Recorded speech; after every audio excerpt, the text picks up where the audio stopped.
اعوذ باللہ من الشیطان الرجیم، بسم اللہ الرحمن الرحیم، السلام علیکم ورحمۃ اللہ وبرکاتہ۔ اور میں واقعی کل سے مستقل میں یہ سوچ رہی ہوں کہ اتنی جلدی یہ سال گزر گیا اور ہم پھر استقبال رمضان کے پروگرام میں آپ کے اور میرے سامنے ہم اب پھر مد مقابل ہیں ایک دوسرے کے سامنے، اور اللہ کا اس پر بہت شکر ادا کرتے ہیں کہ اللہ تعالیٰ ہمیں ہر سال یہ موقع عطا کرتا ہے، اور رمضان ہمارے دروازوں پر، ہمارے گھروں پر، ہمارے دلوں پر، اور جیسا کہ نبی صلی اللہ علیہ وسلم نے فرمایا نا کہ تم پر ایک ایسا مہینہ سایہ فگن ہونے والا ہے، یہ ہر سال ہمارے اوپر رمضان آ کر سایہ فگن ہوتا ہے، اور میرے اور آپ کے ذوق میں، شوق میں، اللہ سے تعلق میں، قرآن کے ربط میں اضافہ کر دیتا ہے۔ اور واقعتاً جو ہے وہ کچھ تو سیزنل مسلمان ہوتے ہیں جو موسم میں اہل ایمان بن جاتے ہیں، ان کے لیے بھی بہت فوائد کا حامل ہوتا ہے، اور جو ہمیشہ اللہ کی عبادت کو بہترین طریقے سے کرنا چاہتے ہیں ان کے لیے بھی بہت فائدہ مند ثابت ہوتا ہے۔ اور شاعر نے کہا کہ جو تو نے اللہ سے لو لگائی تو دل میں خوف زوال کیسا، کہ جس کی کشتی کو تھام لے وہ تو ڈوبنے کا خیال کیسا، رحیم وہ ہے رحم بھی اس کا، کریم وہ ہے عطا بھی اس کی، جو تو نے اللہ سے لو لگائی تو دل میں خوف زوال کیسا۔ اللہ کا شکر ادا کرتے ہوئے، اللہ کی تحمید اور تعریف بیان کرتے ہوئے، اور نبی صلی اللہ علیہ وسلم پر لاکھوں درود و سلام بھیجتے ہوئے ہم آج اپنی اس بات کا آغاز کرتے ہیں۔ طلوع شمس و قمر سے پہلے میں تجھ پہ آقا درود بھیجوں، ہر ایک شام و سحر سے پہلے میں تجھ پہ آقا درود بھیجوں، سفر کا آغاز جب کروں میں میرے لبوں پہ ہو نام تیرا، پلٹ کر آؤں تو گھر سے پہلے میں تجھ پہ آقا درود بھیجوں، خدا کی بھیجی کتاب تو ہے، میرا تو سارا نصاب تو ہے، حصول علم و ہنر سے پہلے میں تجھ پہ آقا درود بھیجوں، ہے رونق کائنات تجھ سے، ہرا ہے نخل حیات تجھ سے، شجر پہ برگ و ثمر سے پہلے میں تجھ پہ آقا درود بھیجوں، بس ایک حب رسول کافی، بس ایک حب رسول کافی، میں اپنے ورثے میں چھوڑ جاؤں، اس اختتام سفر سے پہلے میں آقا تجھ پہ درود بھیجوں۔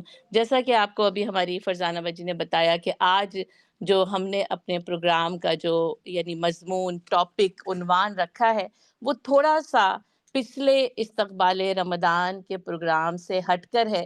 میں کل بھی اپنی ویسبری کلاس میں یہ لوگوں سے پوچھتی ہوں، میں چاہتی ہوں کہ جب میں آپ سے بات کروں تو تھوڑی سی آگے، بہت سارے چہرے، تقریباً سارے ہی چہرے آشنا ہیں، لیکن آپ میں سے کوئی ایسا ہے جو آج پہلی بار ویلکم رمضان کا پروگرام اٹینڈ کر رہا ہے؟ زیب النساء نہار نہیں، بس پہلی باری 5 لوگ، آج بھی 5 ہاتھ میں نے گنے، کل بھی 5 ہاتھ میں نے گنے تھے، تو مجھے لگتا ہے کہ پھر 5 بھی جو ہے وہ کافی ہیں۔ لیکن میں یہی کہنا چاہتی ہوں کہ یعنی اصل خطاب ان سے نہیں ہے جو پہلی بار استقبال رمضان کو اٹینڈ کر رہے ہیں، ہے نا، بلکہ اصل خطاب ان سے ہے جو صدیوں سے استقبال رمضان کا پروگرام اٹینڈ کر رہے ہیں۔ کیا کر نا، فکر کیسی ہے، سوچ کیسی ہے، ہر سال جیسے آنکھیں بند کر کے سال گزرتے ہیں، اور میں اور آپ یہاں ایک دوسرے کے مد مقابل ہوتے ہیں کہ ہم ویلکم رمضان کا پروگرام کر رہے ہیں، ہم رمضان کی آمد پر خوش ہوتے ہیں۔ واقعتاً جو ہے وہ رحمتوں کا، برکتوں کا مہینہ ہے۔ نبی صلی اللہ علیہ وسلم نے فرمایا شہر المبارک، یہ برکتوں کا مہینہ ہے۔ علماء کرام نے اس کو شہر الرحمہ قرار دیا کہ یہ رحمت کا مہینہ، یعنی رحمتوں کا اور برکتوں کا مہینہ ہے۔ میں آج رمضان کے 2 ناموں کے اوپر زیادہ بات مجھے 2 ناموں کے اوپر کرنی ہے جو کہ نبی صلی اللہ علیہ وسلم کی حدیث سے ثابت ہے۔ 2 روایات میں 2 نام ایک ساتھ آتے ہیں۔ ایک کہا شہر المغفرہ، یہ مغفرت کا مہینہ ہے نا، دوسری روایت کہتی ہے شہر الغفران، مغفرت کا مہینہ ہے۔ دونوں کا مطلب یہی ہے، آپ کو پتہ ہے، آپ گرامر پڑھ رہے ہیں، صیغہ مختلف ہے، وزن مختلف ہے۔ غفرانک، بس غفران مصدر ہے غفرہ کا، ہے نا. بس اے اللہ تیری مغفرت ہے نا. اور شہر المغفرہ، اب سوچنے کی بات ہے کہ جب یہ مہینہ شہر المغفرہ ہے اور شہر الغفران ہے تو کیوں ہے نا. اس سے مجھے اور آپ کو کیا فائدہ حاصل ہوگا؟ اور پھر دوسرا سوال یہ پیدا ہوتا ہے اس مغفرت کو کیسے حاصل کیا جائے گا؟ آپ صلی اللہ علیہ وسلم فرماتے ہیں رمضان کی ہر رات کو جیسے لاکھوں لاکھوں وہ لوگ جو ہے یعنی معاف کیے جاتے ہیں جو کہ جہنم کے مستحق ہو چکے ہوتے ہیں، جو جہنم کے مستحق ہو چکے ہوتے ہیں. اور کا ہر رات یہ سلسلہ جاری رہتا ہے، اور رمضان کی آخری رات ان تمام کے برابر لوگوں کو جہنم کی آگ سے آزاد کر دیا جاتا ہے. جو دوسرا نام ہے نا شہر النجات، یہ نجات کا مہینہ ہے. اور جس کو آپ صلی اللہ علیہ وسلم کی حدیث کے الفاظ میں کیا آتا ہے، یہ آگ سے خلاصی کا مہینہ ہے. کس چیز سے نجات حاصل کرنی ہے؟ شاعر نے کہا موت سے پہلے آدمی غم سے نجات پائے کیوں. کس چیز سے نجات حاصل؟ ان غموں سے. ہم تو اس جینے کے ہاتھوں مر چلے. زندگی ہے یا کوئی طوفان ہے، ہم تو اس جینے کے ہاتھوں مر چلے. ہماری زندگیوں میں روزانہ کوئی نہ کوئی طوفان، سرکل، آپ کی گردش زمانہ چلتی رہتی ہے چلتی رہتی. تو کس چیز سے نجات؟ کیا ان غموں سے نجات؟ اب تو گھبرا کے یہ کہتے ہیں کہ مر جائیں گے، اور مر کے بھی چین نہ پایا تو کدھر جائیں گے؟ اصل مسئلہ یہ ہے. اب تو کہتے ہیں موت آ جائے نا بس اللہ مجھے اٹھا لے، بس میں تو یہ اب کرنا ہی نہیں چاہتی بس. پھر اس کے بعد کیا؟ پھر اس کے بعد کیا ہونا ہے؟ اصل جو فکر ہے نا، اس لیے ہم نے آج ان دونوں ناموں کی مناسبت سے جو بات میں نے اپنے اور آپ کے سامنے رکھی نا، وہ فکر آخرت. اور آپ میں یعنی اللہ گواہ ہے کہ واقعتاً کل رات میری نیند اڑ گئی. میں کل ساری رات نہیں سوئی کیونکہ آپ کی درس کی تیاری کے بعد نیند نہیں آ سکتی تھی، آج کے درس کی تیاری کے بعد نیند نہیں آ سکتی تھی. اور جو میں وہ پڑھ رہی تھی نا، اور آپ لوگوں کے لیے نکال کر رکھ رہی تھی کہ سفیان ثوری رحمت اللہ علیہ پر جب خوف کا غلبہ ہوتا تو ان کی راتوں کی نیند اڑ جاتی ہے نا. اور کسی نے کہا کہ یعنی جہنم کی آگ کے خوف نے میری راتوں کی نیند اڑا دی. یہ جتنا آسان ہم نے سمجھ لیا نا، جس طریقے سے ہم ان آیات پر یا ان احادیث پر یا یہ کہ جو صالح لوگوں کے عمل سے جس طریقے سے ہم گزر جاتے ہیں نا، اگر یہ کبھی سوچ کے ساتھ، فکر کے ساتھ دل کے اندر جو ہے وہ اترے نا، تو واقعی جو ہے نا وہ راتوں کی نیندیں اٹھ جائیں.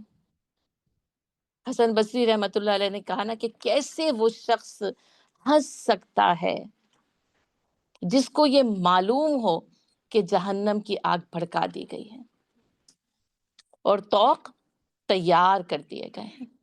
اور واقعی میں نے بھی یعنی بہت عرصے کے بعد جو ہے نا وہ اس کتاب کو اٹھایا، اور میں نے اس کتاب سے جو ہے نا وہ آپ کے درس کی تیاری کری تھی. یہ بہت یعنی یہ میرے جس کو کہتے ہیں نا ابتدائی عشق کا سرمایہ ہے یہ میرے.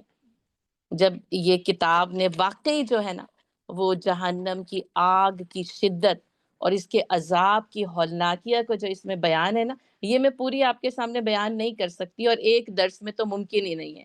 اس پر تو وہ پوری کلاسز کی کلاسز، ظاہر ہے قرآن جس طریقے سے بیان کرتا ہے ہم بیان کرتے جاتے ہیں. میں صرف نہ آپ کے سامنے اس کی جو فہرست ہے نا، اس میں سے میں صرف اور صرف آپ کو چند باتیں پڑھ کر سناؤں گی. ٹھیک ہے؟ تو سوچنا یہ ہے کہ شہر الغفران سے، شہر المغفرہ سے، شہر النجات سے مغفرت کیسے حاصل کرنی اور نجات کیسے حاصل کرنی. اور یہ جب تک ممکن نہیں ہے جب تک یہ فکر ہمارے ذہنوں میں بیدار نہ ہو جائے. ٹھیک ہے؟ اس کا آغاز کس سے ہوگا؟ فکر سے. اس کو آپ نیت بھی کہہ سکتے ہیں. ٹھیک ہے؟ سوچ ہے، ارادہ ہے، چاہت ہے، فکر ہے. اللہ تعالیٰ نے بار بار قرآن میں کہا لعلہم یتفکرون اولم یتفکروا فی انفسہم. اور تم اپنی ہی جانوں میں کیوں غور و فکر نہیں کرتے نا؟ اور تم کیوں نہیں سوچتے ہو ہے نا؟ اس فکر پر ابھارا ہے. آپ کو پتہ ہے یہ عقل جو ہے وہ فکر یعنی جو اس کی جو نچوڑ ہے، اس کی جو صلاحیت ہے، یہ عقل فکر پر ابھارتی ہے. اس لیے آپ کہتے ہیں اہل فکر ہیں، تفکرات ہیں. تو یہ جو یتفکر ہوئے نا، تفکر کرنا، غور و فکر کرنا، بہت مشہور قول ہے کہ ایک ساتھ کی فکر، ایک گھڑی کا غور و فکر ہزاروں سالوں کی عبادت سے افضل ہے.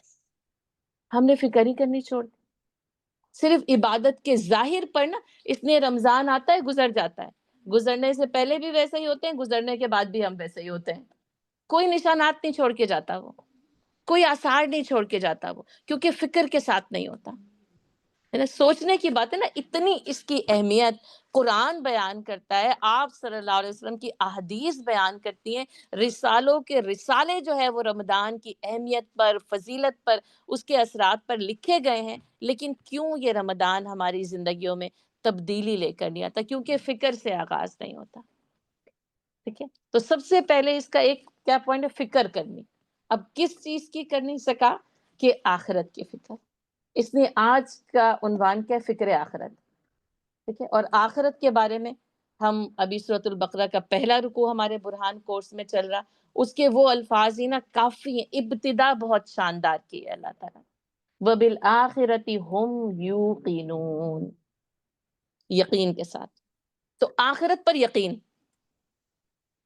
جو جھٹلایا نا، اللہ کو بھی جھٹلایا، رسول کو بھی جھٹلایا، قرآن کو بھی جھٹلایا، اس میں کوئی شک نہیں ہے، لیکن سب سے زیادہ انہوں نے آخرت کو جھٹلایا۔ ہم کیسے اس بات کا یقین کر لیں کہ اس زندگی کے بعد ایک اور زندگی ہوگی؟ تو یہ جو وَبِالْآخِرَةِ هُمْ يُوقِنُونَ ہے، وہ کیا ہے؟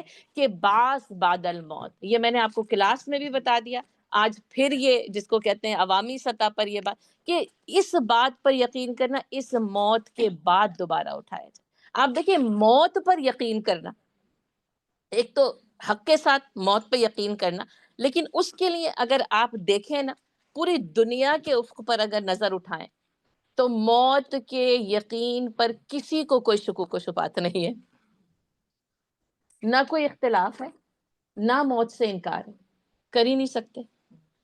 اللہ ایسے یقین کے ساتھ طاری کرتا ہے کہ کوئی ہو، کسی کو ماننے والا ہو یا نہ ماننے والا ہو، کسی اور مذہب کا ہو، اور وہ چاہے وہ اللہ کے وجود سے ہی اکثر طور پر انکاری ہو کہ اللہ کا کوئی وجود ہی نہیں ہے، موت کے وجود سے انکار نہیں کر سکتا، ایسا یقین ہے۔ اس لیے موت پر تو پھر سب کو یقین، لیکن یقین کی بات نا موت کے ساتھ نہیں کی یہاں پہ، آخرت کے ساتھ کی ہے۔ اس موت کے بعد کیا ہونے والا ہے؟ اچھا، فکر آخرت میں نا پھر سب سے پہلے موت کو سامنے رکھنا ضروری ہے، موت کی فکر کرنا، کیونکہ آنی تو ہے، پھر وہی حق الیقین کے ساتھ آنی ہے، نہیں جھٹلایا جا سکتا۔ انکار کی، جھٹلانے کی، اختلاف کی، شکوک و شبہات کی، اس موت کے بارے میں کہیں پر بھی کسی بھی طریقے سے گنجائش موجود نہیں ہے۔ ہم سب کے گھروں میں، اطراف میں، دائروں میں، ہر جگہ پر جو ہے نا، موت نے کسی نہ کسی کو کسی عمر میں، کسی مرد کو، عورت کو، بچے کو، جو کہتے ہیں نا کہ اجل نے کسی چیز کو اجل جو ہے وہ چھوڑتی نہیں۔ لیکن اس کے بعد جو ہے نا وہ کیا ہونے والا؟ سورہ تکاثر کو ذرا ذہنوں میں لائیں، میں آپ کے سامنے اس کو پھر سے پڑھ دیتی ہوں۔ الہاکم التکاثر حتی زرتم المقابر کلا سوف تعلمون ثم کلا سوف تعلمون کلا لو تعلمون علم الیقین۔ علم یقین کے ساتھ جان لو گے، اور تم نہیں جانو گے، لیکن کیسے؟ وہاں اس وقت نا وہ جو علم الیقین ہے نا، یہ وبالآخرۃ ہم یوقنون کو آپ اس علم الیقین کے ساتھ جو ہے نا وہ جوڑ دیجئے کہ وہ اس وقت ہوگا کیا؟ لَتَرَوُنَّ الْجَحِيمَ ثُمَّ لَتَرَوُنَّهَا عَيْنَ الْيَقِينِ ثُمَّ لَتُسْأَلُنَّ يَوْمَئِذٍ عَنِ النَّعِيمِ۔ اور پھر تم سے اس دن ان نعمتوں کے بارے میں پوچھا جائے گا۔ اچھا، ساری نعمتوں کو ایک طرف رکھیں، اس رمضان کی نعمت کے بارے میں پوچھ لیا گیا، اللہ کا تحفہ ہے نا، اللہ نے دیا یہ مہینہ مجھے اور آپ کو، سارے مہینے اللہ تعالیٰ کے، اس میں کوئی شک نہیں۔ یہ کہنا کہ یہ مہینہ اللہ کا ہے اور یہ مہینہ کسی اور کا ہے، درست بات نہیں ہے، درست فکر نہیں ہے۔ سارے مہینے اللہ کے، سارے دن اللہ کے، یہ سب کچھ جو ہے وہ کیا ہے؟ السماوات والارض، پوری کائنات کا، تمام جہانوں کا وہ رب ہے۔ لیکن اللہ نے یہ مہینہ، اور خاص طور پر علماء کرام نے فرمایا یہ امت مسلمہ کے لیے خاص تحفہ ہے، کسی بھی اور امت کے لیے رمضان کا مہینہ نہیں تھا۔ روزے تھے لیکن رمضان کا مہینہ نہیں تھا، پورا کا پورا ماہ رمضان امت مسلمہ کو تحفتاً دیا گیا۔ اس نعمت کے بارے میں سوال کیا گیا تو میں اور آپ کیا جواب دیں گے؟ کیا کر رہے تھے رمضان میں؟ پکوڑے بنا رہے تھے، سموسے بنا رہے تھے، ہے نا، دن کو سو کر گزار رہے تھے، رات کو افطار کی دعوتوں میں پارٹیز میں جا رہے تھے. کیا کر رہے تھے اس رمضان میں تم؟ یہ تحفہ میں نے تمہیں دیا تھا، بس ایک جو میری فکر ہے، میں پوری بات کرنے کی گنجائش ہی موجود نہیں ہے.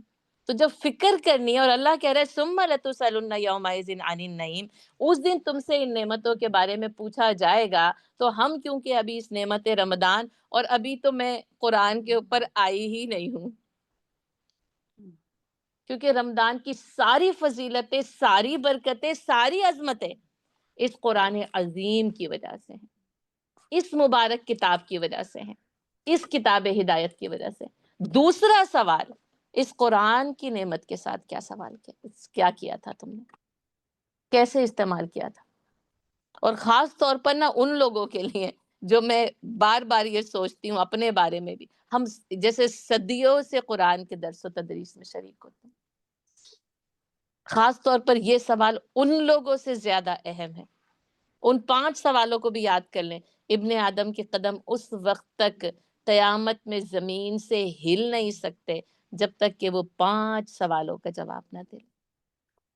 ثم لتسألن، سوال تو ضرور کیا جائے گا، اور پھر نعمتوں کے بارے میں، اور وہ پورے کے پورے 5 سوال نعمتوں کے بارے میں. مال کی نعمت، اور عمر کی نعمت، اور تیسری نعمت کون سی ہے؟ نہیں، عمر کی نعمت کا نا، یعنی زندگی کی، جوانی کی، ٹھیک ہے. اور تیسری نعمت مال ہو گیا، زندگی ہو گئی. تیسری نعمت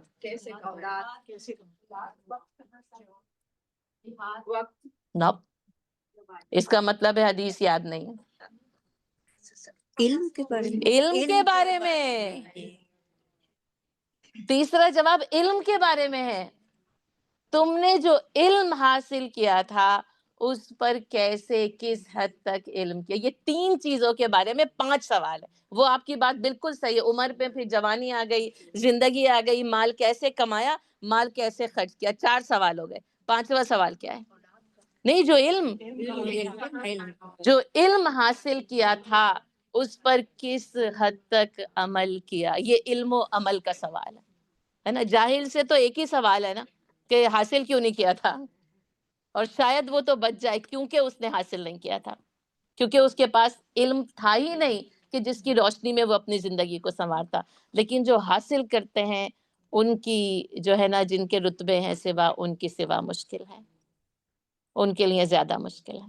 تو یہ فکر آخرت کے بارے میں، یقین کے ساتھ میرا اور آپ کا آخرت پر ایمان ہے. لیکن اس کے باوجود کیا ہوتا ہے؟ قرآن کیا کہتا ہے؟ کلا بل تحبون العاجلہ وتذرون الآخرہ. لیکن تم اس جلد حاصل ہو جانے والی سے تو محبت کرتے ہو اور آخرت کو چھوڑ دیتے ہو. بل تؤثرون الحیات الدنیا والآخرۃ خیر وابقی. بلکہ تم کیا کرتے ہو، اس زندگی کی جو یعنی جو دنیا کی زندگی ہے نا، اس کو ترجیح دیتے ہو آخرت کے اوپر. حالانکہ آخرت بہتر بھی ہے، وہ ابقا، اور باقی رہنے والی. یہ دونوں جو یعنی صفات ہے نا، یہ دنیا کی زندگی کی نہیں ہے.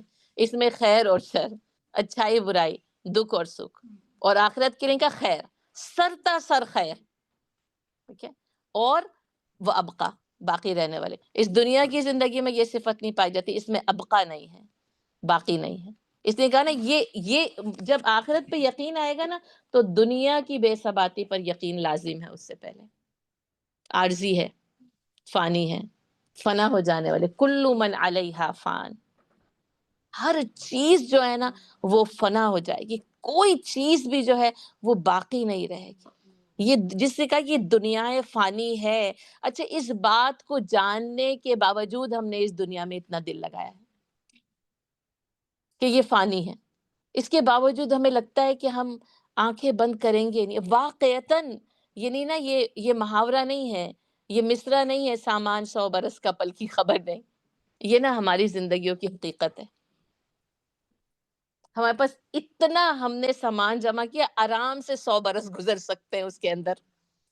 لیکن حل من مزید، حل من مزید، حل من مزید، اور چاہیے، اور چاہیے، اور چاہیے، اور چاہیے. آج کے درس کے لیے میرے پاس کپڑے نہیں تھے، آج کے موسم کے لیے میرے پاس کپڑے نہیں تھے، آج کی تقریب کے لیے میرے پاس کپڑے نہیں تھے۔ اچھا رمضان آتا ہے تو افطار کے لیے کپڑے اور عید کے کپڑوں کی فکر سب سے یہاں مجھے لگتا ہے شاید تھوڑا سا کم، لیکن بہرحال میں نہیں کہہ سکتی کہ کم، بہت کچھ زیادہ۔ میلے بھی مجھے اس سرزمین پہ عید میلہ لگتا ہے نا، ہنگامہ نائٹ ہوتی ہے، چاند رات جو ہے نا وہ ہنگامہ نائٹ کے نام سے بھی جو ہے وہ منائی جاتی ہے۔ یعنی ہم نے اس کی اصلیت کو سے فکر نہیں کی نا، تو اس کو سمجھا ہی نہیں کہ ہم نے رمضان سے آخرت کو کیسے حاصل کرنا ہے۔ دنیا کی بے ثباتی کے ساتھ آخرت پر یقین کے ساتھ آگے چلیں گے نا، اور موت کی یاد، یہ میں فکر آخرت کے پوائنٹ آپ کو بتا رہی ہوں۔ یقین تو موت پر ہے، لیکن کیا موت کی یاد ہوتی ہے؟ آپ صلی اللہ علیہ وسلم نے کیا کیا؟ کہا تم موت کو بہت زیادہ یاد کیا کرو، کیونکہ کیا ہے؟ حتم اللازم، لازمی ہے، حتمی ہے نا۔ اور کیا کرتی ہے؟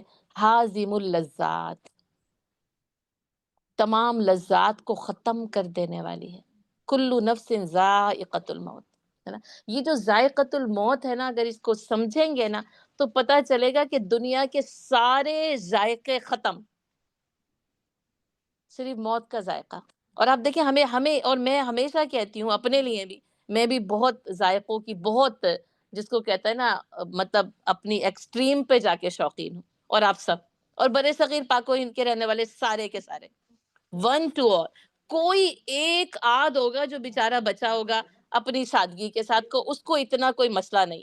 ہمیں رونق چاہیے، ذائقے چاہیے، سجاوٹ چاہیے، ہمیں سب کچھ چاہیے، اور یہ ذائقوں کی شوقین زبان موت کے ذائقے کو بھول جاتی ہے۔ کل نفس ذائقۃ الموت۔ اچھا یہ ابھی چکھا نہیں جائے، یہ اسی وقت چکھا جائے گا جب آئے گا۔ اور پھر آپ صلی اللہ علیہ وسلم نے کیا فرمایا؟ الموت مرہ، موت بہت کڑوی ہے، یعنی اس کا ذائقہ یعنی اتنا کڑوا ہے کہ پچھلے سارے ذائقوں کو بھلا دے گا اور سامنے آ جائے گی، اور بس پھر اس کے بعد کیا ہے؟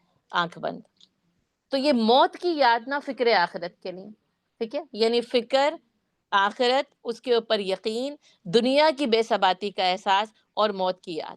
اچھا موت کے بعد پھر کس چیز کی یاد کرنی ہے؟ وہ تو جب آنکھیں بند ہوں گی، یہاں پر آنکھیں بند ہوں گی اس عالم اسباب میں، اس عالم دنیا میں، اور پھر اس کے بعد جو آنکھیں کھلیں گی نا عالم آخرت میں کھلیں گی۔ جب آنکھ کھلی گل کی موسم تھا خزاں کا،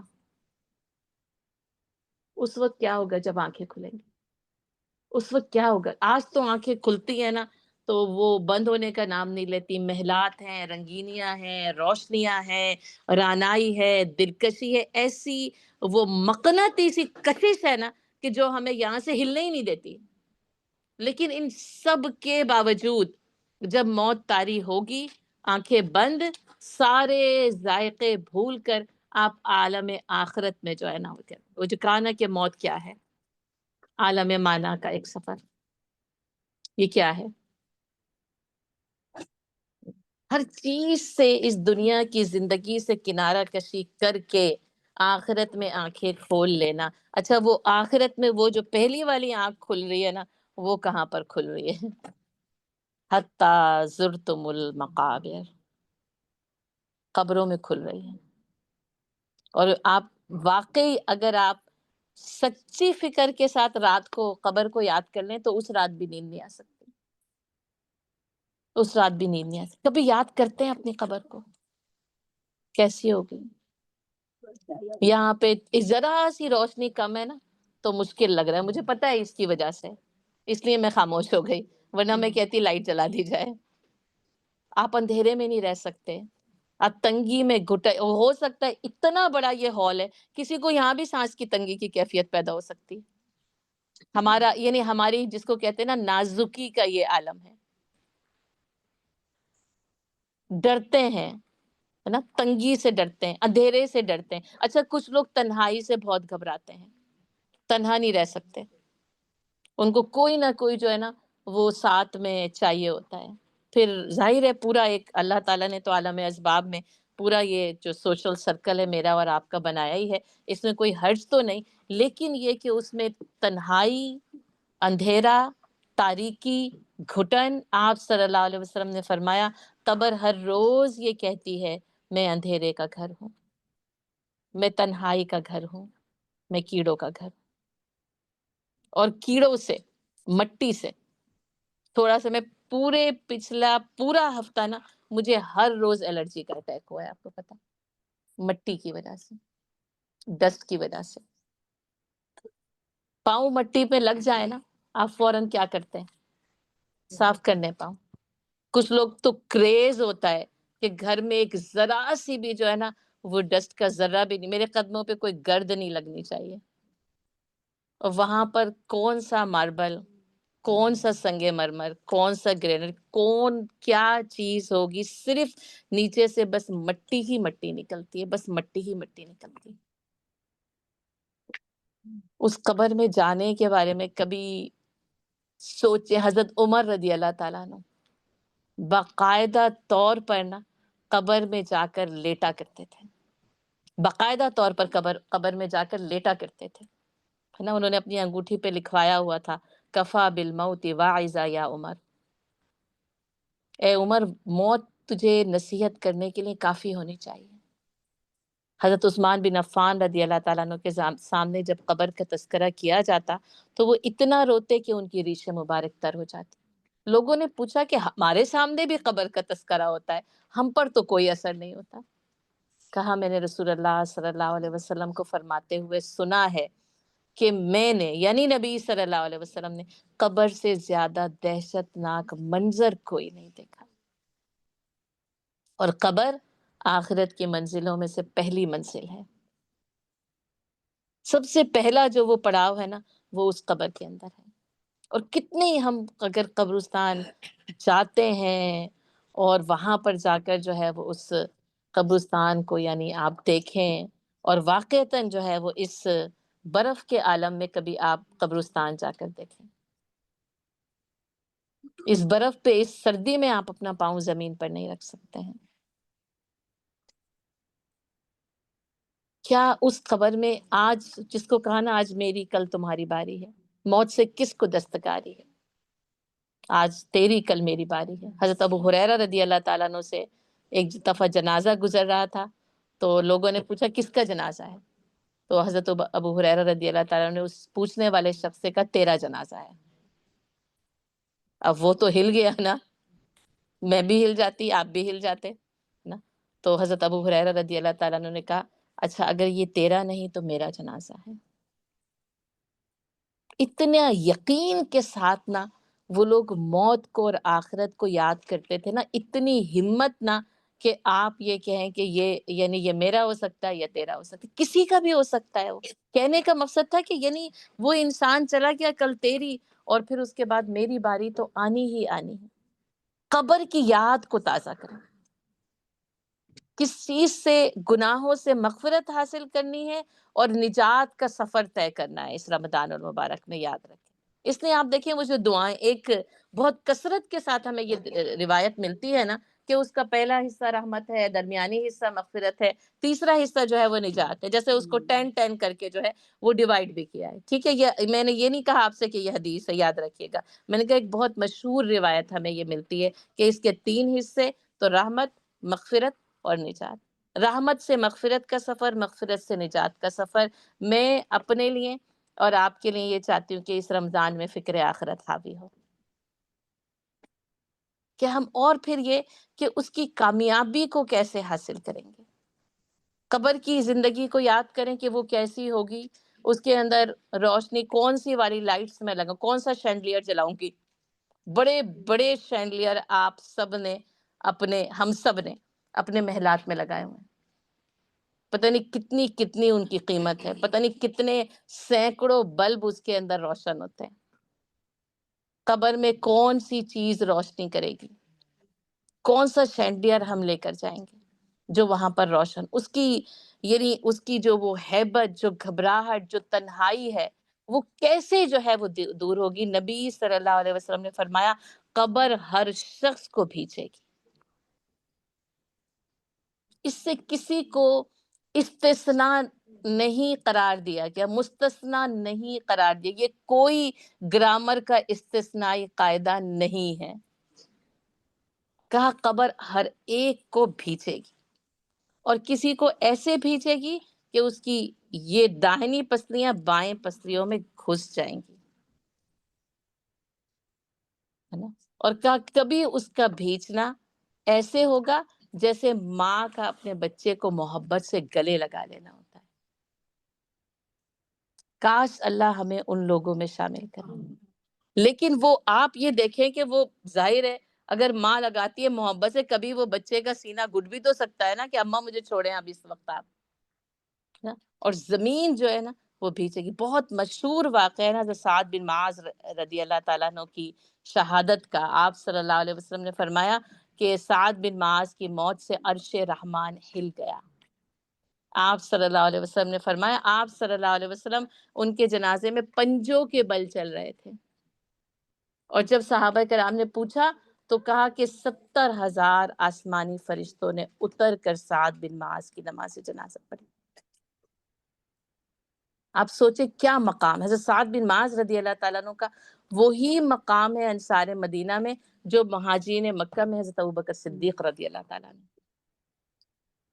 اس جس کو کہتے ہیں نا اس ورد کے حضرت سعد بن معاذ رضی اللہ تعالیٰ عنہ۔ اور آپ صلی اللہ علیہ وسلم نے فرمایا کہ قبر نے سعد کو بھیجا بھیجا اور بھیجا اور پھر چھوڑ دیا۔ میرا اور آپ کا کیا ہونے والا ہے اس قبر میں؟ یہ سوچیں قبر کی زندگی، اور پھر وہ قبر کے بعد وہ جو پھر عالم حشر ہے، پھر قیامت ہے، پھر وہ والساعۃ حق ہے، پھر وہ پورا یعنی حساب اور کتاب کا منظر ہے۔ یوم یقوم الناس لرب العالمین، اور جس دن پوری انسانیت جو ہے، یہ جو آغاز ہے نا الحمدللہ رب العالمین، تمام کی تمام انسانیت اس وقت تمام جہانوں کے پروردگار کے سامنے کھڑی ہوگی۔ وَكُلُّهُمْ آتِيهِ يَوْمَ الْقِيَامَةِ فَرْدًا اقرأ کتابک کفا بنفسک اليوم علیک حسیبا۔ اب آج وہ اپنا نامہ اعمال پڑھ، اور تیرا اپنا نفس جو ہے نا آج تیرا اپنا حساب کتاب لینے کے لیے جو ہے وہ کافی ہے۔ نبی صلی اللہ علیہ وسلم نے فرمایا کہ تم میں سے ہر شخص اللہ کے سامنے اس حال میں حاضر ہوگا کہ وہ اپنے دائیں دیکھے گا تو اس کا اعمال نامہ، اعمال کا دفتر ہوگا، ہے نا؟ اور اپنے بائیں دیکھے گا تو اس کے اعمال کا دفتر ہوگا، دیکھیں وہ اپنے پیچھے دیکھے گا تو اس کے اعمال کا دفتر۔ آپ سوچ لیں اتنی زندگی جو گزر آئی، اور یہ چند کتابیں ہوں تو دفتر کے دفتر کھل جاتے ہیں، تو زندگی کی کتاب کے جب دفتر کھلیں گے، جب وہ پھیلیں گے کتاباً یلقاہ منشورا، اس وقت اور پھر کہا کہ اس کے سامنے نا یعنی اللہ تو ہے، اللہ کا دربار ہے، اور جہنم کی آگ بھڑکتی ہوئی اس کے سامنے موجود ہو۔ اس حال میں اللہ کے سامنے حساب کتاب ہوگا، اسی لیے اس کو یوم الحساب کہا گیا۔ اسی لیے اللہ تعالیٰ کی صفت ہے حسیبن اور سریع الحساب، وہ حساب لینے والا۔ وَكَفَى بِاللَّهِ حسیبا، اور حساب لینے کے لیے اللہ کافی ہے۔ ہمیں یعنی دو باتیں، اس کے دو پہلو ہیں۔ ایک تو یہ کہ بندوں کو حساب کتاب دینے سے میں اور آپ کتنے گھبراتے ہیں۔ آپ سوچیں کبھی کوئی دینا ہو نا، کئی شوہر کے سامنے ہی کچھ پیسوں کا حساب کتاب دینا ہو، بڑی گھبراہٹیں مجھ پر اور آپ پر طاری ہو جاتی ہیں، کیسے دیں؟ کسی اور چیز کا حساب کتاب، کوئی ٹیچر کے سامنے شاگردوں کو کوئی حساب کتاب دیں، ٹیسٹ دینا ہو، کتنا آپ لوگوں کو مشکل لگتا ہے، کتنے آپ کے سوال ہوتے ہیں، کتنی آپ کی گھبراہٹ ہوتی ہے، کیونکہ حساب کتاب ہے نا، یہ چلتا ہے۔ ایک بات یہ کہ اللہ کے سامنے کھڑے ہوں، وَلِمَنْ خَافَ مَقَامَ رَبِّهِ، اور جو کوئی اپنے رب کے سامنے کھڑا ہونے سے ڈرا۔ یہ آخرت میں نا، یہ فکر آخرت میں، یعنی آخرت میں جواب دہی کی جو فکر ہے اور احساس، مجھے جواب دینا ہوگا، مجھے حساب کتاب دینا ہوگا، اور اس رب کے سامنے نا جو پوری کائنات کا رب ہے، حاضری ہے اور لازمی ہے۔ ایک تو اس کا خوف، اور دوسری بات ایک بدو نے کہا نا کہ اے اللہ کے رسول میرا حساب کون لے گا؟ کہا اللہ، تو وہ تو خوش ہو گیا، وہ مسکرایا کہتا پھر مجھے کوئی فکر نہیں ہے نا. سوچنے کا انداز ہے نا. اور وہ کس حدیث سے کہ اللہ اپنے بندے سے اس کے گمان کے مطابق ہوتا ہے جیسا وہ اس کے متعلق گمان کر. اس نے کہا جب رب لے گا مجھے کوئی فکر ہی نہیں ہے. رحمان اور رحیم اور کریم، رحم اس کا، رحیم وہ ہے، کریم وہ ہے، ساری کی ساری جو ہے وہ عطائیں اس کی. تو اس کے سوچنے کی بات دیکھ کے اس نے کہا اللہ حساب لے گا مجھے کوئی فکر نہیں ہے. لیکن دوسری طرف نا، یعنی اللہ حساب لے گا مجھ سے اور آپ سے، اور اگر وہ لے. اس لیے نبی صلی اللہ علیہ وسلم سے جب حضرت عائشہ رضی اللہ تعالیٰ عنہ نے پوچھا نا کہ یہ حاسبنی حسابا یسیرا کا مطلب کیا ہے، اللہم حاسبنی حسابا یسیرا، کہا اے عائشہ یہ صرف ایک پیشی ہے. جس سے اللہ نے حساب لے لیا قد ہلاکا، وہ تو ہلاک ہو گیا. آپ بتائیں کیسے دے سکتے میں اور آپ حساب؟ کسی کے پاس کوئی سوال، کوئی جواب. اور اس دن کا نا، جیسے میں بار بار آپ سے کہتی ہوں آپ قرآن پڑھیں. ایک تو اللہ نے اتقوا اللہ، اپنے آپ سے ڈرایا. دوسرا اتقوا یوما، اس دن سے ڈرو. تیسری چیز جس سے سب سے زیادہ ڈرا ہے اتقوا النار، آگ سے ڈرو. وہ جو دوزخ جو بھڑک رہی ہے نا، اور جو وہ آئے گی اور وہ یوم حشر میں رکھی جائے گی، سب سے زیادہ ڈراوا یہ جو کہا نا، یہ جو جہنم کا بیان ہے نا، جہنم کی آگ، اللہ نے اس سے، اور یہ انجام ہے. جب یہ حساب کتاب ہو جائے گا اس کے بعد اس انجام کو پہنچیں گے. اس انجام کی کتنی فکر ہے، جس کو کہتے ہیں اپنی عاقبت کی کتنی فکر ہے. اور اس عاقبت سے اللہ تعالیٰ نے والعاقبۃ للمتقین، اور جو عاقبت ہے، جو اچھا انجام ہے، کس کے لیے؟ وہ بھی للمتقین کے لیے ہے، وہ بھی اللہ سے ڈرنے والوں کے لیے. اسی لیے یہ جو رمضان دیا نا، لعلکم یتقون، تاکہ تم کیا بن جاؤ؟ متقی بن جاؤ، اللہ سے ڈرنے والے بن جاؤ. اچھا، وہ جو میں کہی تھی وَلِمَنْ خَافَ مَقَامَ رَبِّهِ جَنَّتَانِ، اور جو اللہ کے سامنے کھڑے ہونے سے ڈرا نا، اس کے لیے تو پھر اللہ تعالیٰ جنتوں کے وعدے کرتا ہے. تو جنت کی طلب اور رضا. اچھا، میں بس بہت جلدی سے نا، بس جہنم کی کچھ باتیں جو ہے نا وہ آپ کے سامنے رکھنا چاہتی ہوں. بلکہ یہ کہ اس کے عذاب میں آگ کی شدت جو ہے وہ سب سے زیادہ بیان کی گئی، جس کو سعیرہ کہا گیا ہے نا، اور جس کو فَأُمُّهُ ہاویہ وما ادراک ما ہیہ نار حامیہ. اور آپ دیکھ لیں، آگ، دنیا کی آگ کو کہا، جہنم کی آگ دنیا کی آگ سے 79% زیادہ گرم ہے. آپ صلی اللہ علیہ وسلم نے فرمایا جس دن سے جہنم بنائی گئی، اس دن سے لے کر آج تک اور پھر قیامت تک اس کا داروغہ اسے مسلسل بھڑکا رہا ہے. اور ان کے بھڑکانے میں ایک پھرتی کی کیفیت پائی جاتی. آپ صلی اللہ علیہ وسلم نے شب معراج میں جہنم کے داروغہ سے ملاقات کی، اور انہوں نے نبی صلی اللہ علیہ وسلم کی خدمت میں سلام پیش کیا نا، اور ان کا چہرہ نہایت جو ہے نا وہ سختی تھی. ان کے سلام میں کوئی تازگی نہیں تھی، کوئی شگفتگی نہیں تھی. حضرت جبرائیل علیہ السلام سے جب آپ صلی اللہ علیہ وسلم نے ان کی اس کیفیت کے بارے میں دریافت کیا تو کہا اللہ کے رسول یہ جہنم کا داروغہ مالک ہے، یہ جب سے اس کو پیدا کیا یہ آج تک نہ مسکرایا ہے، نہ اس نے کسی کو سلام پیش کیا.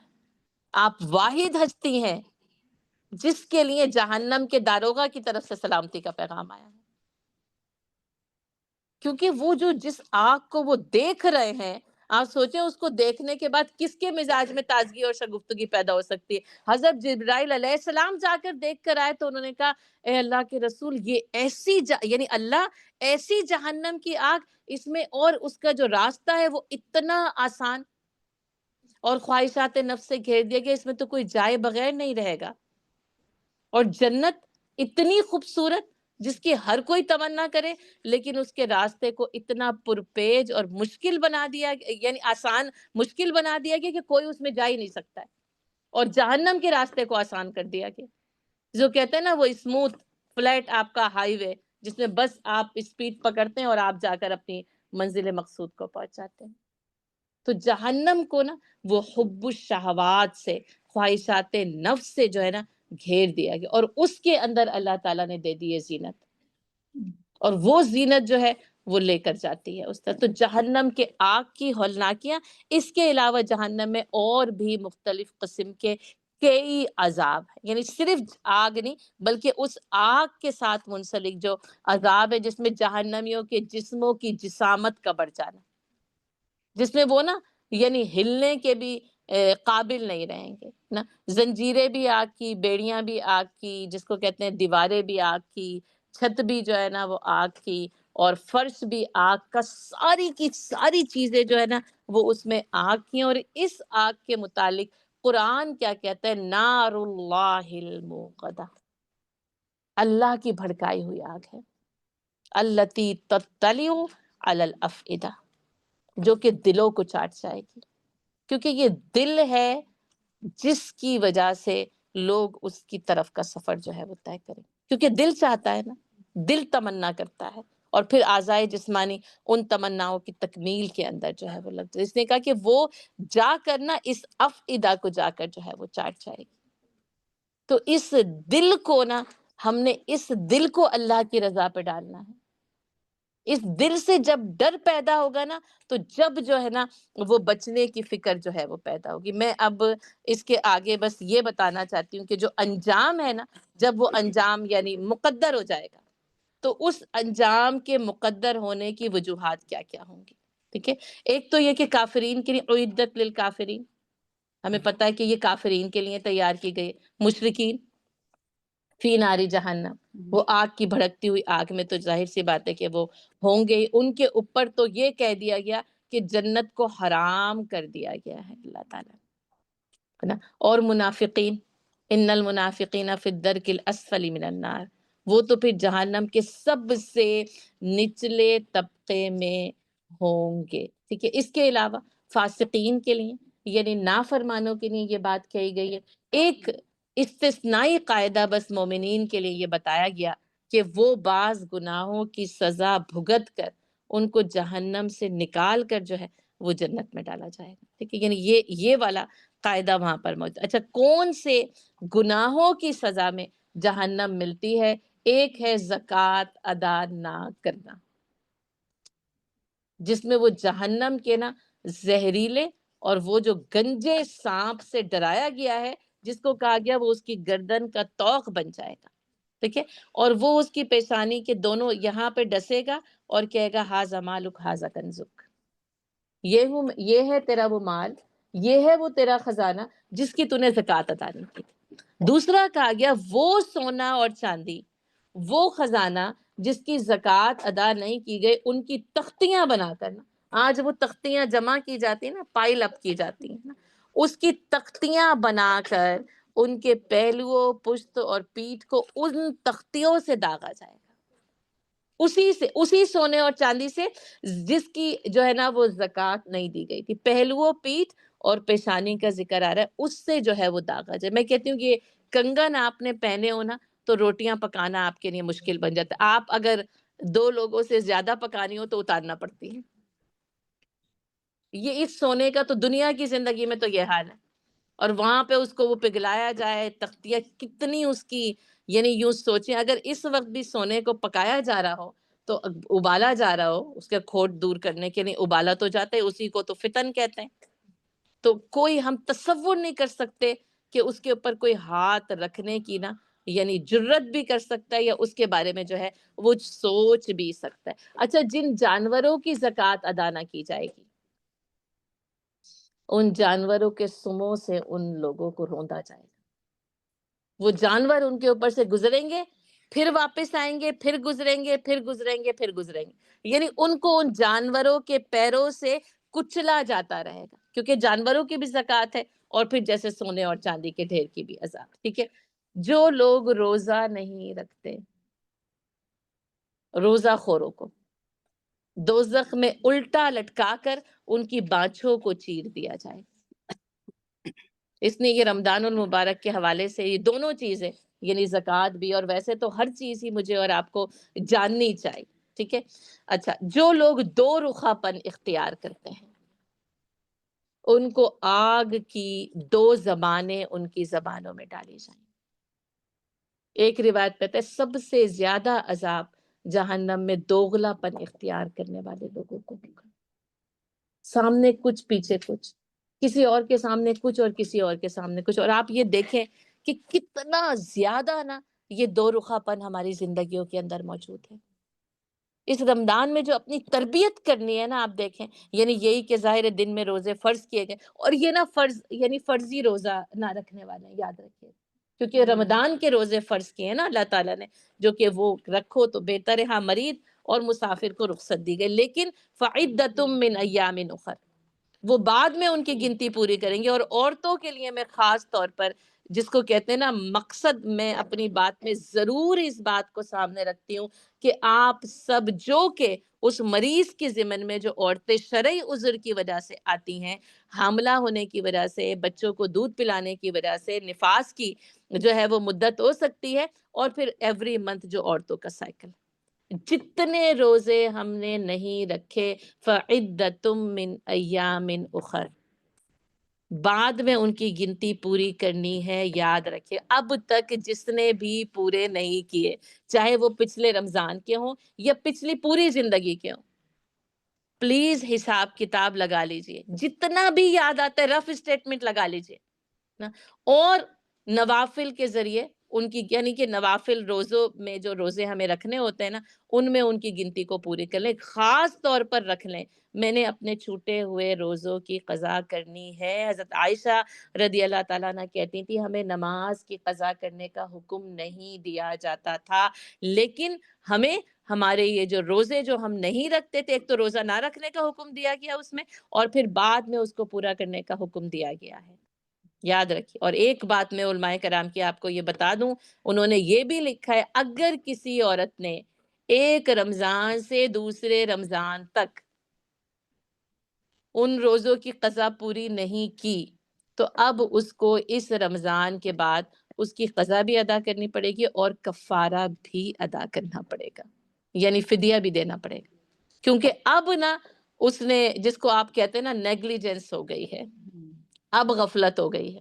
یعنی اللہ نے ایک سال تک نہیں، یعنی دوسرے رمضان کا چاند نکلنے سے پہلے پہلے، اس نے حضرت عائشہ رضی اللہ تعالیٰ عنہ کہتی ہیں کہ میں شعبان میں اپنے وہ پورے دن پورے کر لیتی تھی.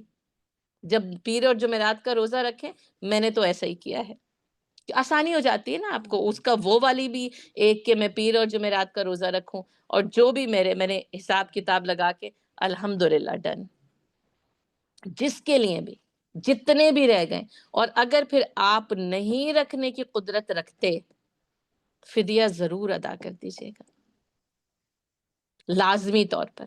اور کہا روزہ خوروں کی بانچوں کو چیر کر جو ہے نا وہ، بلکہ اس کے اندر روایت میں یہ بھی آتا ہے کہ وہ لوگ بھی جو روزہ وقت سے پہلے افطار کر لیا کرتے تھے. وقت ہونے پر افطار کرنا ہے میرے ساتھیوں، اس میں کسی بھول چوک کا کوئی امکان نہیں. ہاں، بھول چوک تو نسینہ وقتانہ ہے، لیکن ہمارے پاس اتنی چیزیں ہیں. آپ یہ دیکھیں ہمارے پاس کتنی چیزیں ہیں نا جن کے ذریعے ہم حساب کتاب جو ہے وہ، پہلے تو وہ سورج کو دیکھ کر روزہ کھول رہے ہیں، کوئی ٹائم نہیں، گھڑی نہیں، کوئی ساتھ نہیں، تو ٹھیک ہے اس میں تو انسان پھر بھی گمان کر سکتے ہیں. ہمارے پاس تو ہر مسجد کا کیلنڈر موجود ہے، ہر اس پر ہمارے پاس جو ہے وہ آ جاتی ہے نوٹیفیکیشن کے ٹائم ہو گیا. تو یہ دو باتیں جو ہے تو بس پھر میں کہتی دوغلا پن اختیار کرنا ہے نا، دو رنگی چھوڑ دے یک رنگ ہو جا، ہے نا. یہ ہمیں، مجھے اور آپ کو نا، یعنی یہ دو رنگی چھوڑ کر نا ایک رنگ کو اختیار کر لینا جو ہے وہ ضروری ہے. علم اور علم دین چھپانے والوں کو جہنم میں آگ کی لگام پہنائی جائے گی. کوئی بات دریافت کی گئی، مجھے اور آپ کو پتا تھا، اس کو نا کتمان حق کہا ہے. اور اہل کتاب کے، اور خاص طور پر اہل کتاب میں سے یہود علماء کے لیے، ابھی ہم سورہ بقرہ میں انشاءاللہ آگے سال پورا پڑھیں گے، وہ کتمان حق کرتے تھے، حق کو چھپا لیتے تھے. تو اس لیے یہ خاص طور پر پھر وہی علم جس کا سوال ہے، کوئی بات آپ جانتے ہیں سچ آپ کو بتانی چاہیے. کسی نے آپ سے کوئی مشورہ مانگا ہے، اس مشورے کے بارے میں حقیقت آپ جانتے ہیں آپ کو بتانی چاہیے. خاموشی اس وقت جرم بن جائے گی. صرف اس حال میں چھوٹ ہے کہ جب کسی نے پوچھا ہی نہیں ہے. اول تو وہ اندر کا جو ضمیر ہے وہ کہتا ہے کہ نہیں، اگر یہ کام کرے گا، یہ گر جائے گا، میں اسے بتا دوں ذرا باہر سلپری ہے تو ذرا دیکھ کر جانا. تو علم دین چھپانے والوں کو. اچھا، اور اسی طرح آپ کو پتہ ہے زنا کی جو ہے وہ سزا، وہ تو شب معراج میں آپ صلی اللہ علیہ وسلم نے دیکھی. سود خور کی سزا جو نبی صلی اللہ علیہ وسلم کو شب معراج میں خاص طور پر جو ہے نا وہ دکھائی گئی. یتیموں کا مال، یعنی جیسے ظلمن جو ہے وہ کھانا، ظاہر ہے ظلم کے ساتھ ہی کھایا جائے گا، ظلم کے بغیر تو جو ہے وہ کھایا نہیں جا سکتا ہے. اور اسی طرح جیسے ایک دوغلا پن تھا، اور ایک جو لوگ جھوٹی افواہیں پھیلاتے ہیں، جھوٹی خبروں کو ادھر ادھر کر. اور یہ بہت اہم ہے.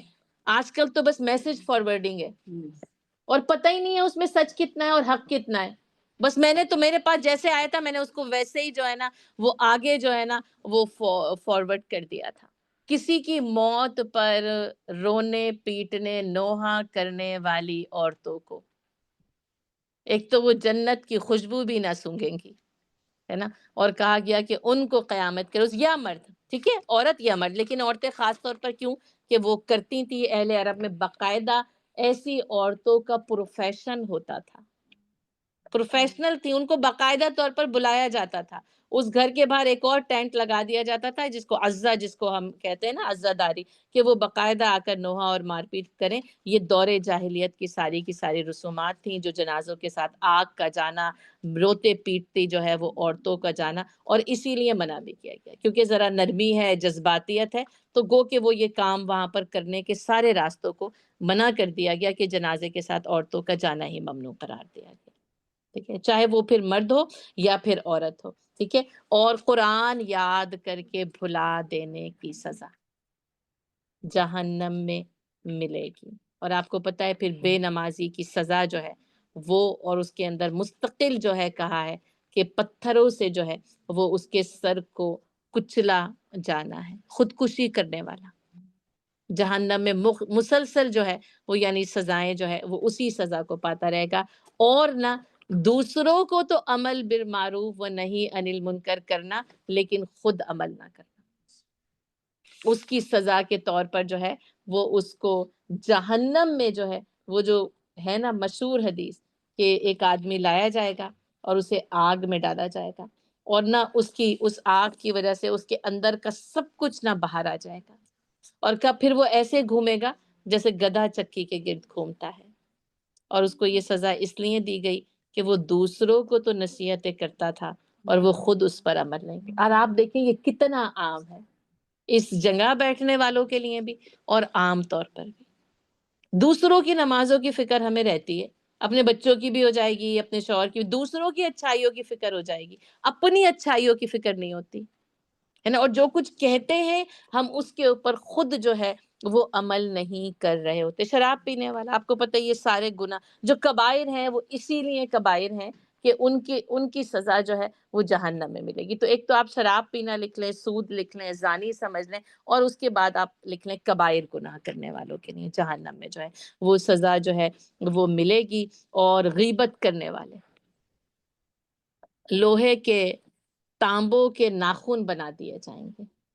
اور آپ دیکھیں اس آگ میں وہ لوہے کے اور تانبے کے ناخن ہو، اور ان سے وہ پھر اپنے چہروں کا گوشت نوچ نوچ کر، اور سینے کا گوشت جو ہے وہ نوچیں گے. اور جیسا کہ معراج میں بھی آپ صلی اللہ علیہ وسلم نے ان سزاؤں کو جو ہے وہ باقاعدہ طور پر جیسے ایک مشاہدے کے طور پر جو ہے وہ دکھائی گئی تھی. اور اس کے ساتھ ساتھ دکھاوے کی عبادت کرنے والا، کیونکہ اس کو تو باقاعدہ طور پر شرک اصغر قرار دے دیا گیا کہ جس نے دکھاوے کی عبادت کی تو اس کو منہ کے بھل گھسیٹ کر جہنم میں ڈال دیا جائے گا. یہ ہے یعنی یہ جہنم.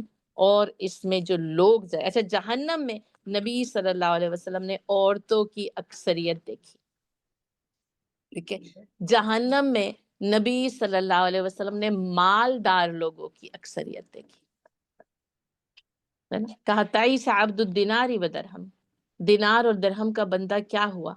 ہلاک ہو گیا، ہے نا. اور کہا کہ وہ یعنی جو غریب ہے نا، جو تنگی میں مبتلا ہے، وہ مالداروں سے 500 سال پہلے جنت میں داخل ہو جائیں گے، کیونکہ وہ تو ابھی اپنے سارے کے سارے مال کا حساب کتاب دے رہے، سوائے اس کے آپ صلی اللہ علیہ وسلم نے فرمایا مالدار لوگ تباہ ہو گئے، مالدار لوگ تباہ ہو گئے، مالدار لوگ تباہ ہو گئے، سوائے ان کے جنہوں نے دائیں سے بھی دیا اور بائیں سے بھی دیا، آگے سے بھی دیا اور پیچھے سے بھی دیا، یعنی بس پھر وہ دینے لگے، تو اللہ تعالیٰ عطا کرے تو پھر اللہ کی عطا کو دینا، یہ بہت زیادہ اچھا۔ عورتوں کو کثرت کے ساتھ دیکھا، اور اس کی وجوہات ایک کیا ہیں، جیسے ناشکری کرنا۔ آپ صلی اللہ علیہ وسلم نے ایک تو فرمایا کہ میں نے اکثریت عورتوں کی دیکھی کیونکہ وہ ناشکری کرتی ہیں، پھر سوال پوچھ ہی لیا گیا کہ کیا اللہ کی ناشکری کی وجہ سے؟ آپ صلی اللہ علیہ وسلم نے فرمایا نہیں، بلکہ شوہر کی ناشکری کی وجہ سے۔ تم ساری زندگی اس پر احسان کرتے ہو، لیکن ایک کوئی غلطی ہو جائے تو وہ کہتی ہے کہ تم نے زندگی میں میرے ساتھ کیا ہی کیا ہے۔ اور آپ کو پتہ ہے یہ جملہ ہر گھر میں بولا جاتا ہے، آپ تو ہیں ہی ایسے، آپ تو کرتے ہی، آپ تو ہمیشہ ہی ایسا کرتے ہیں۔ یہ جملہ ہر گھر میں، یہ اتنی ایسی حقیقت آپ صلی اللہ علیہ وسلم نے۔ اچھا ایک اور، بعض عورتیں زیادہ لعنت کرنے کی وجہ سے جہنم میں جائیں، یہ جو اکثریت ہے نا، اس کی ایک وجہ یہ ہے کہ وہ شوہروں کی ناشکری کرتے ہیں، دوسری وجہ کیا ہے کہ وہ لعن طعن بہت زیادہ کرتے ہیں، فوری طور پر نا لعن طعن کرنے پہ آ جاتی ہیں۔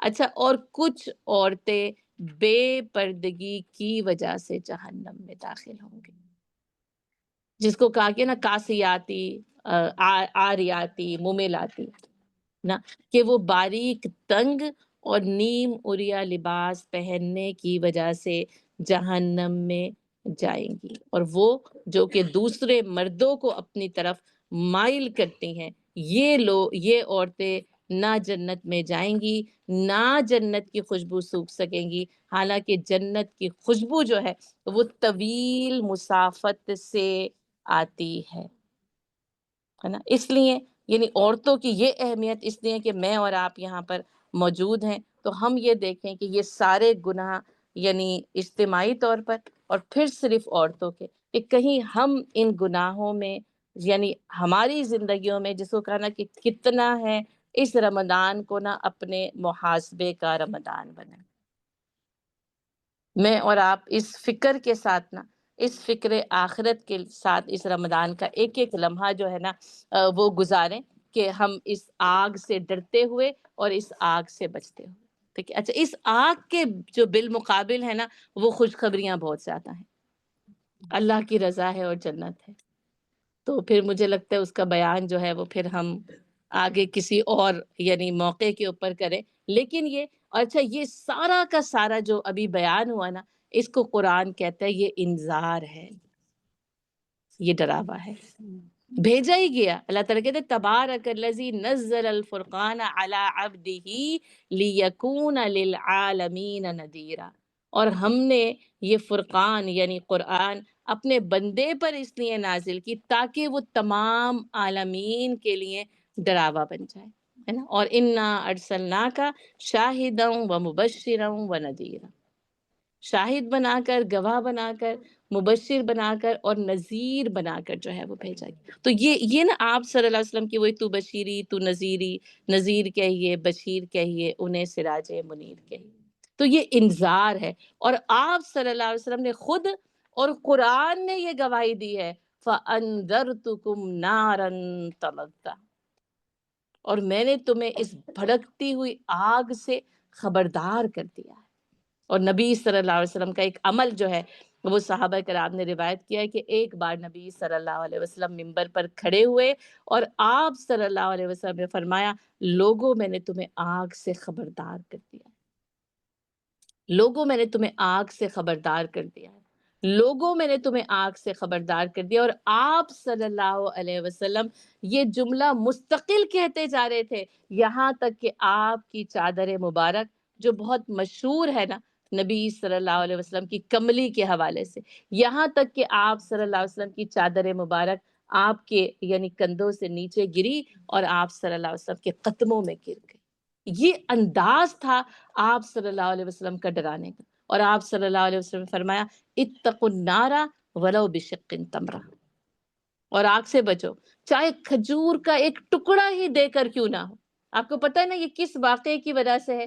جب حضرت عائشہ رضی اللہ تعالیٰ عنہ کے پاس وہ عورت آئی جو بھوکی تھی نا، اور آپ دیکھیں کہ ان کے پاس بھی اتنا نہیں تھا کہ وہ کھجوریں 4 3 دے دی جاتی نا، وہ بھی ایک ہی کھجور تھی جس کو اس نے توڑا ہے نا، اور اس نے وہ اپنی بچیوں کو بھی دیا اور اس میں سے ایک ٹکڑا اس نے خود کھایا۔ اور جب حضرت عائشہ رضی اللہ تعالیٰ عنہ نے یہ بات نبی صلی اللہ علیہ وسلم کو بتائی تو آپ صلی اللہ علیہ وسلم نے فرمایا اتقوا النار ولو بشق تمرہ، آگ سے ڈرو چاہے وہ کھجور کا ایک ٹکڑا ہی دے کر کیوں نہ، یعنی آگ سے بچو۔ اور قرآن کیا کہتے ہیں؟ یا ایھا الذین آمنوا قوا انفسکم واہلیکم نارا، اپنے آپ کو اور اپنے اہل و عیال کو جہنم کی آگ سے بچو۔ یہ صرف خود بچنا نہیں ہے، اور اللہ کا ایک انسان کو بچانا مقصود بھی نہیں ہے، پوری انسانیت کو بچانا اس آگ سے اسی لیے ڈرایا گیا کہ اس بدترین انجام سے ڈرا کر انہیں اس انجام سے بچا دیا جائے۔ اور یہ میرا اور آپ کا صرف خود نیک ہونا کافی نہیں ہے۔ قوا انفسکم واہلیکم نارا، اپنے آپ کو اور اپنے اہل و عیال کو جہنم کی آگ سے بچا۔ وقودها الناس والحجارہ، جس کا جو ایندھن ہے نا وہ انسان اور پتھر ہے، ان سے وہ جہنم کی آگ انسانوں سے اور پتھروں سے سلگائی جائے گی۔ آپ دیکھیں اس میں نا لکڑی اور گیس کا ذکر ہی نہیں کیا گیا جس سے ہم دنیا کی آگ سلگاتے ہیں، یعنی وہاں انسان اور پھر پتھر۔ اور آپ کو پتہ ہے کہ پتھروں سے اگر پتھروں کو گرم کیا جائے تو وہ کیسے انسان کے لیے جو ہے کتنا مشکل ہے ان کی گرمی کو ٹھنڈا کرنا اور اس کی گرمی کو سہنا۔ اور پھر کہا علیہا ملائکۃ غلاظ شداد لا یعصون اللہ ما امرہم ویفعلون ما یؤمرون، اس پر ایسے تندخو اور سخت گیر فرشتے مقرر ہیں جو صرف اور صرف اللہ کے حکم کی پابندی کرتے ہیں اور جو کچھ انہیں کہا جاتا ہے وہ کر گزرتے ہیں۔ اور آپ صلی اللہ علیہ وسلم نے اپنی بیٹی فاطمہ رضی اللہ تعالیٰ عنہ سے فرمایا اے میری بیٹی فاطمہ، آگ سے بچنے کی فکر کر لو۔ اے میری پھوپھی صفیہ، آگ سے بچنے کی فکر کر لو۔ یا معاشر قریش، آگ سے بچنے کی فکر کر لو، میں اس دن تمہارے کچھ کام نہ آ سکوں گا، جو کچھ تمہیں دنیا میں مجھ سے چاہیے وہ مانگ لو، یعنی دنیا میں جو کچھ بھی تمہیں مجھ سے چاہیے وہ میرے سے بات چیت کر لو، لیکن اپنے آپ کو جہنم کی آگ سے بچاؤ، اس لیے کہ میں اس دن تمہارے کچھ کام نہ آ سکوں گا۔ آپ کے سگے چچا کے لیے اللہ تعالیٰ نے فرما دیا نارن ذات لہب، ہے نا، وہ بھڑکتی ہوئی آگ کے اندر داخل کیا جائے گا، کیونکہ مخالفت تھی۔ تو جہاں پر یہ مخالفت آتی ہے، جہاں پر یہ گناہ آتے ہیں، جہاں پر یہ نافرمانی آتی ہے نا، اس وقت پھر کیا ہے کہ پھر تو میں تمہارے کچھ کام نہ آ سکوں، کام ہوگا حق کے ساتھ ہوگا، حق جو اہل حق حق کے اوپر عمل کرتے رہے، کوشش کرتے رہے۔ اور مجھے اور آپ کو اس بات کی کوشش کرنی ہے اپنے آپ کو اس رمضان میں جہنم کی آگ سے آزاد کرانے والے کام کرنے ہیں۔ آپ صلی اللہ علیہ وسلم نے فرمایا کہ اس مہینے کی نجات سے، یا آپ اس کے ساتھ جو بھی کچھ اس کو شامل کر سکتے ہیں، یعنی اس مہینے کی رحمت سے، اس مہینے کی مغفرت سے، اس مہینے کی نجات سے، اس مہینے کی برکت سے صرف وہی محروم رہتا ہے جو واقعتاً محروم ہے۔ آپ صلی اللہ علیہ وسلم نے فرمایا بدبخت ہے وہ شخص، یا اس کی ناک خاک آلود ہو، یا وہ ذلیل ہو جو رمضان کا مہینہ پائے اور اس میں اپنی مغفرت نہ کرائے اور اس میں اپنی نجات نہ کرائے۔ تو یہ مغفرت کا سے کہا نا میں نے، مغفرت کا، نجات کا مہینہ آ رہا ہے، اپنے آپ کو پوری کی پوری تیاری کے ساتھ، ہے نا، اس ڈراوے کے ساتھ جو آج نہایت جو ہے وہ مختصراً میں نے آپ کے سامنے رکھا ہے۔ اور اس میں نا اس آگ سے ڈراوے کے جو وہ قصے تھے نا نبی صلی اللہ علیہ وسلم کے، صحابہ کرام کے، صالحین کے، وہ واقعی یہ بتاتے ہیں کہ آگ کا خوف ان کے اوپر کیسے جو ہے نا وہ طاری ہوتا تھا۔ حضرت عمر رضی اللہ تعالیٰ عنہ کے متعلق لکھا ہے ایک مرتبہ جب امامت کرا رہے تھے اور سورہ طور کی تلاوت کر رہے تھے. اس آیت پہ پہنچے ان عذاب ربک لواقع، ان کی آواز بند ہو گئی اور آواز نکلی نہیں اندر سے، ہے نا. اور وہ بیمار ہو کر گھر میں، جس کو کہتے ہیں نا، وہ بیمار ہو کے بستر پہ لیٹ گئے اور بیماری کی وجہ جو ہے نا وہ سمجھ میں نہیں آتی تھی. ایک صحابی گزرے، حضرت عبداللہ بن مسعود رضی اللہ تعالیٰ عنہ کا قول ہے کہ تندور میں آگ بھڑک رہی تھی، اور اس آگ کو بھڑکتے ہوئے میں نے یہ آیت پڑھی اذا رأتهم من مکان بعید سمعوا لها تغیظا وزفیرا. اور جب تم جہنم کی آگ کو بھڑکتے ہوئے یعنی دور سے دیکھو گے کہ اس کا غیظ اور اس کی آوازیں، کیونکہ وہ جہنم کی آوازیں بھی، تو ان کے ساتھ جو صحابی تھے وہ بے ہوش ہو کر گر گئے اور ان کو اٹھا کر گھر لے جایا گیا، ہے نا. کہ وہ اس آیت نے اور اس تندور کی دہکتی ہوئی آگ نے نا ان کے اوپر یہ اثر کیا. اور آپ دیکھیں یہ پچھلے دنوں جو وہ کیلیفورنیا میں جو آگ لگنے کے مناظر تھے، واقعتاً نا یہ دکھا، یعنی وہ جو آنکھ، وہ جو عین الیقین کی کیفیت میں آپ سے کہتی ہوں نا، کہ وہ جب آپ اسکرین پہ وہ دیکھ رہے تھے نا، کہ وہ وہی بات ہے کہ کبھی تو نے غور سے یہ بھی دیکھا ہے تو نے، جو معمور تھے وہ محل اب ہے سونے. سیکنڈز میں وہ ایسے جل کر راکھ ہو رہے تھے، وہ 35 ملین کے محل، کہ ان کی ذرہ برابر بھی، خاک کے برابر بھی حیثیت نہیں رہ گئی تھی. تو وہ دنیا کی آگ جو جلا کر خاکستر کر سکتی ہے، تو پھر یعنی جہنم اور اللہ کی بھڑکائی ہوئی آگ کا کیا حال ہوگا. تو بات بس اتنی ہے کہ جگہ جی لگانے کی دنیا نہیں ہے، یہ عبرت کی چاہ ہے، تماشا نہیں ہے نا. اور ملے خاک میں اہل نشاں کیسے کیسے، مٹے نامیوں کے نشاں کیسے کیسے، ہوئے نامور بے نشاں کیسے کیسے، زمیں کھا گئی آسماں کیسے کیسے.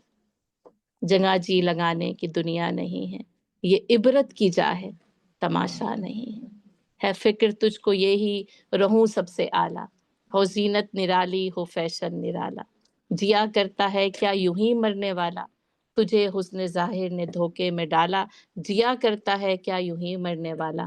جگہ جی لگانے کی دنیا نہیں ہے، یہ عبرت کی جا ہے، تماشا نہیں. وما علینا الا